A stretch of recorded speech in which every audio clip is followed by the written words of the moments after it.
Hello and welcome back. When was the Indian constitution adopted? Indian constitution को adopt किया गया था 26 नवंबर 1949 और केम इनटू फोर्स हुआ था 26 जनवरी 1950।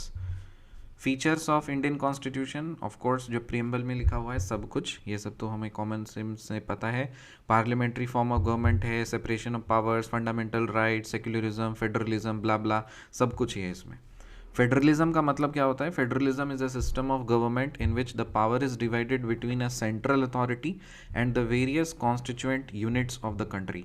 तो सेंटर का सेंट्रल एक सेंट्रल गवर्नमेंट होती है और वो डिवाइड होता है पावर जितने भी स्टेट्स होते हैं उस सब चीज़ में, तो इसको बोलते हैं फेडरलिज्म। नेपाल कॉन्स्टिट्यूशन कब आया था, इफेक्ट कब आया था? नेपाल कॉन्स्टिट्यूशन इफेक्टिव कब हुआ था? सितंबर 2012 में। सितंबर 2012 में नेपाल का कॉन्स्टिट्यूशन इफेक्टिव हुआ था। कॉन्स्टिट्यूशन क्या होता है? Constitution is the supreme law that determines the relationship among people living in a territory and also the relationship between the people and government. तो कॉन्स्टिट्यूशन एक सुप्रीम लॉ है जो कि डिटरमिन करता है कि जो नागरिक हैं उस उनसे और जो गवर्नमेंट में है उनके बीच में क्या रिलेशन है, मतलब जो लोग हैं ना आपस में क्या रिश्ता है, और साथ ही साथ जो गवर्नमेंट है और लोगों के बीच में क्या रिश्ता है उसको डिटरमिन करता है। Constitution determines the nature of a countries political system. क्या ये बात सही है? हाँ, ऑफ कोर्स सही बात है, क्योंकि कॉन्स्टिट्यूशन जो है वो किसी भी कंट्री का पॉलिटिकल सिस्टम जो है उसका नेचर को बताता है।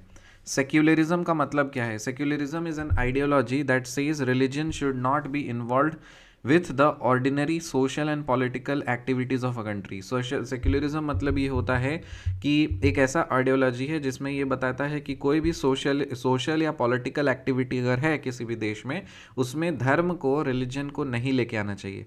लेकिन ये भारत में बहुत ही ज़्यादा खतरनाक तरह से इसको मतलब इसके अगेंस्ट में ताकतें काम कर रही है, क्योंकि धर्म को लेने से क्या होता है ना कि एक खास वर्ग को फ़ायदा मिलता है, तो वो अपना वर्चस्व बनाने के लिए डेफिनेटली कुछ से कुछ करते रहेंगे, तो धर्म को लेकर के बीच में आ जाएंगे, उस पर वोट मांगेंगे, तो वो आइडिया ऑफ इंडिया इससे डिस्ट्रॉय होता है। लेकिन as a citizen constitutionally speaking हमें सर्व धर्म संभाव रखना है, सारे धर्मों को इक्वली इज्जत देना है।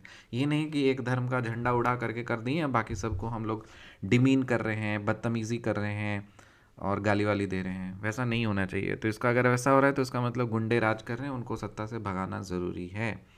What is polity? पॉलिटी का मतलब क्या होता है? पॉलिटी का मतलब होता है एक ऐसी सोसाइटी जहाँ पे जो पॉलिटिकल स्ट्रक्चर होता है वो ऑर्गेनाइज्ड होता है। एक सोसाइटी जहाँ का पॉलिटिकल स्ट्रक्चर जो है वो ऑर्गेनाइज्ड होता है। So polity is a society that has an organized political structure. A polity is a society that has an organized political structure. India is a democratic polity. क्या ये बात सही है? हाँ, of course India is a democratic polity है, था और रहेगा। कोई माइका लाल में हिम्मत नहीं है कि इंडिया से डेमोक्रेसी और आइडिया ऑफ इंडिया को डिस्ट्रॉय कर सके। What do you understand by the term tyranny? Tyranny का मतलब क्या होता है? The cruel and unjust use of the power of authority.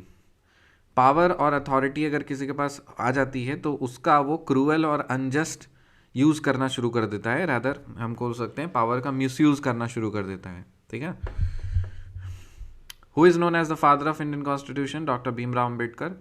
Who was the first president of the constituent assembly? Constituent assembly का first president कौन है? Sachchidanand Sinha. Three organs of government बताइए, legislature, executive और जुडिशरी।